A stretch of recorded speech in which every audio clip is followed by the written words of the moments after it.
true. I'm gonna hit you with 3 true or falses. And I know you can't speak for all the lesbian sisters, but I just want you to give your point of view. A lot of our lesbian sisters came to the lifestyle through abuse and abandonment at the hands of males. Father abuse, past spousal abuse with other men they dated. In your experience, how do most of our sisters come to the lifestyle? Ooh, give me 2 of the biggest reasons they come into the lesbian community from your own experience. What brings our sisters there? The ones who choose it, not the ones who say I was born like this. I mean the ones who actually know that this was a conscious choice that I made. What brings them to it? What are some of the triggers you've seen that bring the sisters into it? Men. Yes, that has been my experience. So what advice would you have for men as it relates to our treatment of Black women that you think could probably slow down the exodus from the heterosexual community to the Rainbow Nation? Well, Doctor, I'm working on some new stand-up material about this exact topic. I think it's really going to shake the block. A lot of people are going to be upset, but it is what it is. I feel that men hate women. I feel men resent women. I feel women. I feel that men resent women because I think women have, the one thing that men need. And I think men resent women for that. I think there's a lot of control over that. A lot of women, we've come to a place where we have a lot of animosity between men and women. And I think men, yeah. I want you to clarify, because you said something that was pretty powerful. I want you to go in. I want to make sure I'm following you. You said there's men who hate women, which I agree. But what was your reason, though? You said because it's something women have. What did you say? You said it's something women have that men need? I think men resent women globally, not even just Black men, men in general. You got Arab men throwing acid on Arab women for not wearing their hijabs properly. I personally feel men hate women.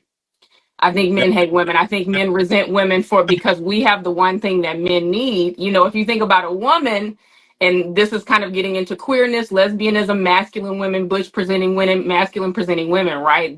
And you spoke on this on a recent live about why women are doing this, because they have to step up and be the man in the household. My mother had to be the father and the mother.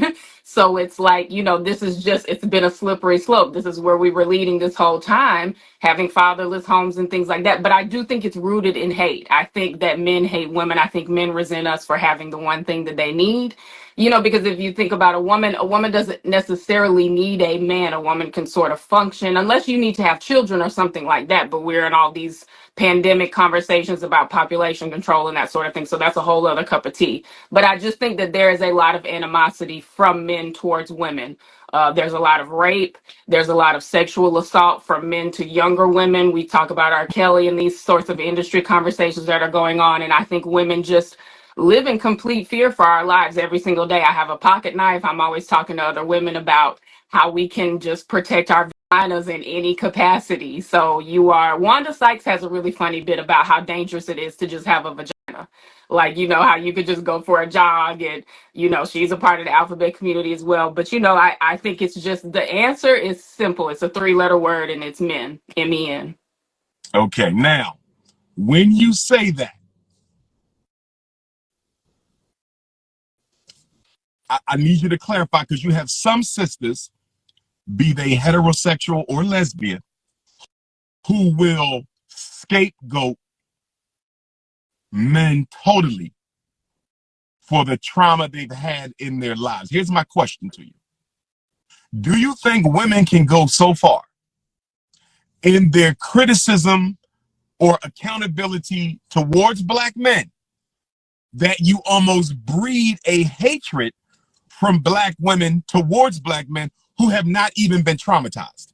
In other words, how much is awareness? How much of it is holding Black men accountable? And where is the fine line between I'm holding my brothers accountable to I'm completely condemning the existence of the Black male species? Help me out. Where do we draw the line between accountability responsibility for what black men have done versus black women who are on an all-out assault, who want to destroy the image of black masculinity in our community. Where can we draw the line? Okay, this is a very deep question. I mean, I kind of need you to break it down for me in parts a little bit. It feels like a huge, that's a big question. Let me get another way. Do you hate men? No, I love men. Okay. Do you know women who hate men? Maybe. Okay. I want you to think about the women you think might hate men. How do you differ as a woman who doesn't hate men, but who is lesbian? How do you differ from a sister who is lesbian and hates men? What is qualitatively different in terms of personality and outlook between you and a sister who actually hates men? Well, I mean, that's a tricky question. I'm very different from a lot of people. Problem. When you first said men are the problem. No, I didn't say men are the problem. That's not what I said. That's not what I said. I blast black masculinity advocates. Right. That was my first reaction. But when you said you love men, I said, okay, she can't be a black anti-masculinity advocate because she says she loves men. So how do you differ from sisters who do hate men? In other words, I'm different because I don't do this, or I'm different because I do this. What would set you apart from them in terms of your outlook towards black men? In other words, how do we know you don't hate black men? I lead with love. I think we have to figure out how to get back to love. And if the man is supposed to be the leader, the man has to lead with love. And I think men don't lead with love. They lead with rape. They lead with assault. Usually they lead with violence. Men are very violent. Heavy when you say black men lead with, because that makes it look like. I didn't say black men. I said men. Okay, but let's stick to the race, though. Let's keep it to us.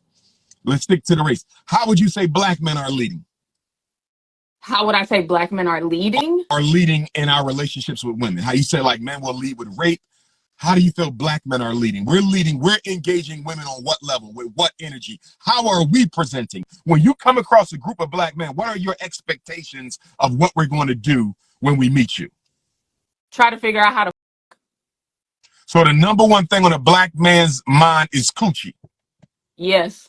But we got to get the consciousness over the coochie. This is what we got to get the consciousness over the coochie. We must get the consciousness over the coochie. Now, let me ask you this. How do we get the consciousness over the coochie when so many black women are leading with sex too? Mm-hmm. Yeah. Like black women are the most sexually objectified group, and they also objectify themselves the most. No other woman in America sexually objectifies herself as much as a black woman. So my question to you, Queen, and I'm loving this conversation. I appreciate you for being here. My question for you is, the black men, we need to get phallus control. You're absolutely correct. We need to get phallus control. We do. Our sexual irresponsibility is destroying the community, hands down. But what about the sisters' sexual objectification of themselves? What would your message be to them? And why do you think black women lead with sex so much? All of our singers, all of our dancers, all of our rappers, you know, sisters, the way women dress, black women are leading with sex. So is it a contradiction to say the brothers are looking for coochie and the sisters are dressing for their coochie to be seen? So it's like, how do you split that apple pie of responsibility up? No pun intended on the apple pie. How do you split it up? Okay. It's a deep question, Doctor. You know, I got a reference as a comedian. I'm studying my legends, Paul Mooney, all the greats, Cat Williams. Cat Williams has a really funny bit where he talks about basically colonizers going to Africa for the first time and seeing black women. And he says, that's their women? What's that on their backs? That's their asses? Let's go. Let's go. We all under mind control, Doc. We under mind control. The black women were taken. As you know, tale as old as time.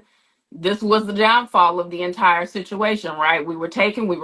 Now you have people with my complexion. I'm not supposed to be this color, right? My sister Angela Davis not supposed to be this color.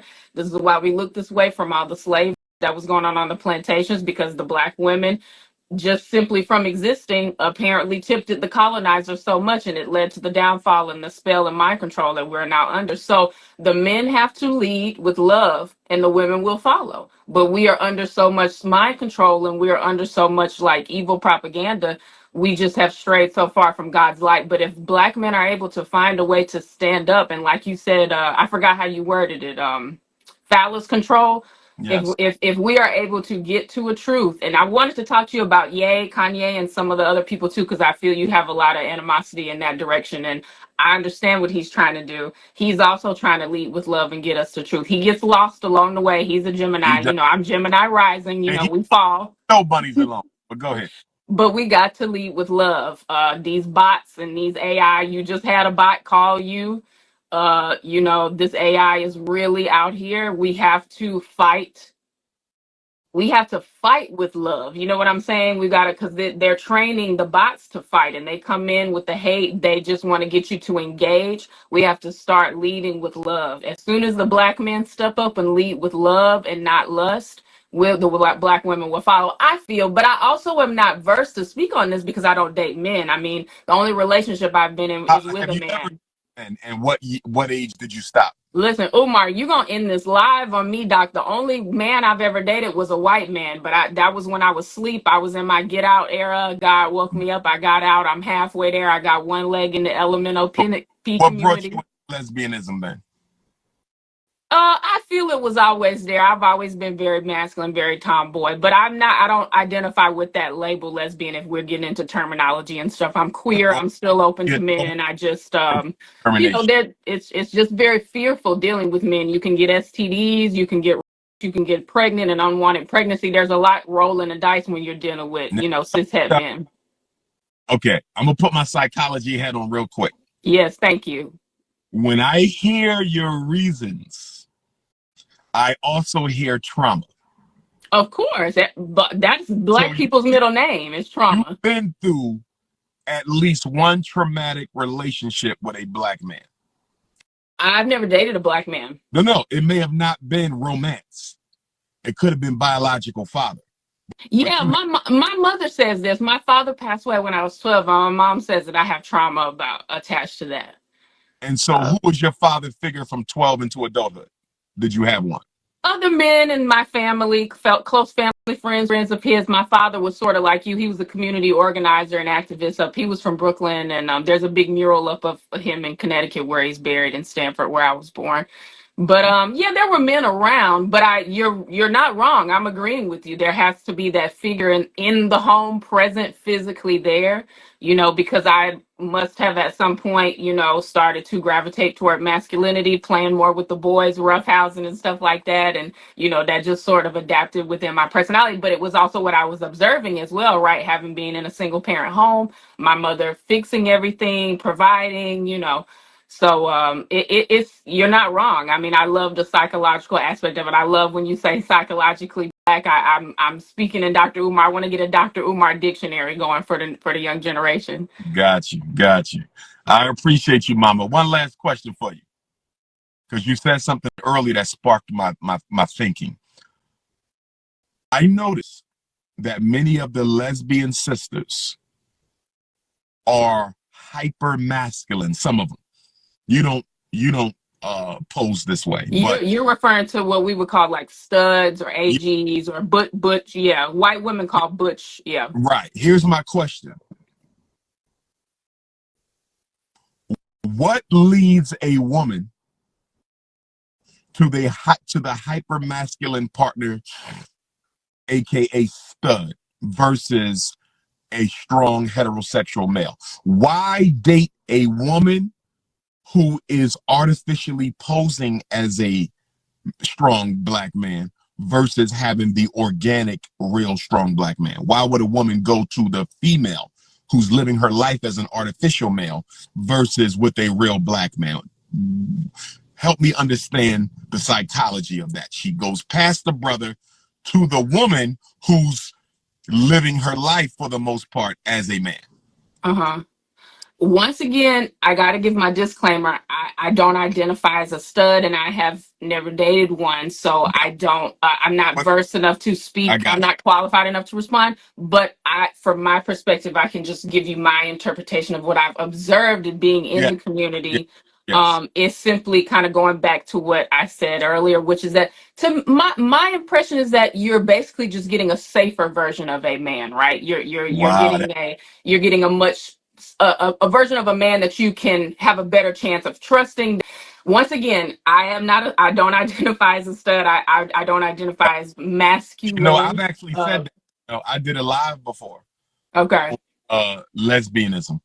And I said the reason why sisters will go to a masculine woman instead of a masculine man is there's less risk for Yeah. abuse.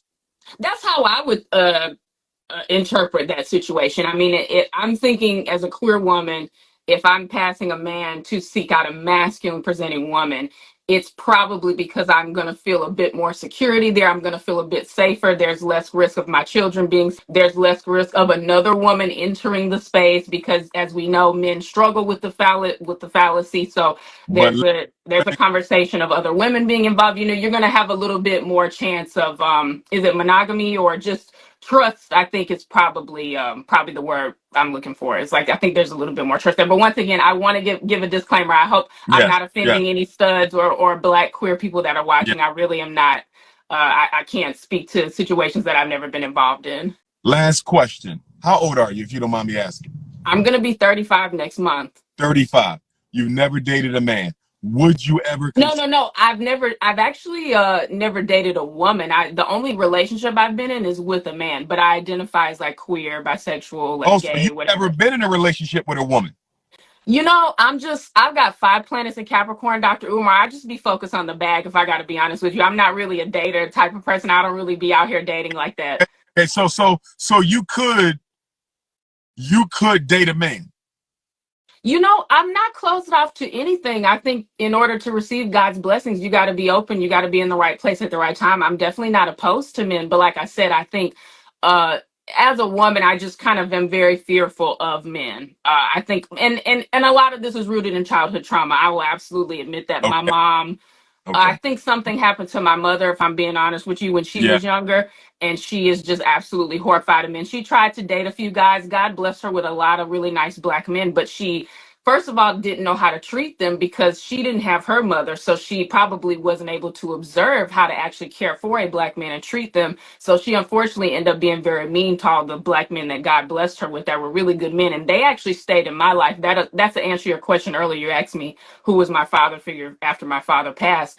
Lots of really great black men that God blessed us with and stayed in our lives, maintained healthy relationships. But she didn't know how to treat a black man, is what I observed. So, of course, she alienated and pushed them away. And then, of course, me as a youth observing that, that's going to program me to also fear men, have a fear of men, grow up with a fear of men, not trusting men. But I love men. All my best friends are guys. But that is the queer side.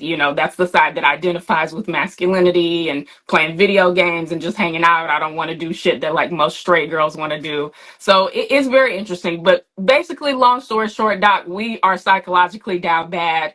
We got to get psychologically black like you speak about. So I'm just so grateful for you, and I just want to thank you for everything. I'm looking forward to making my Frederick Douglass Marcus Darby Academy donation. I want to teach at the school. I want to teach drama to the students. I think you should have a black queer person in the spaces teaching because the black community. I think we overlook a lot of the queer um, things that black queers have done.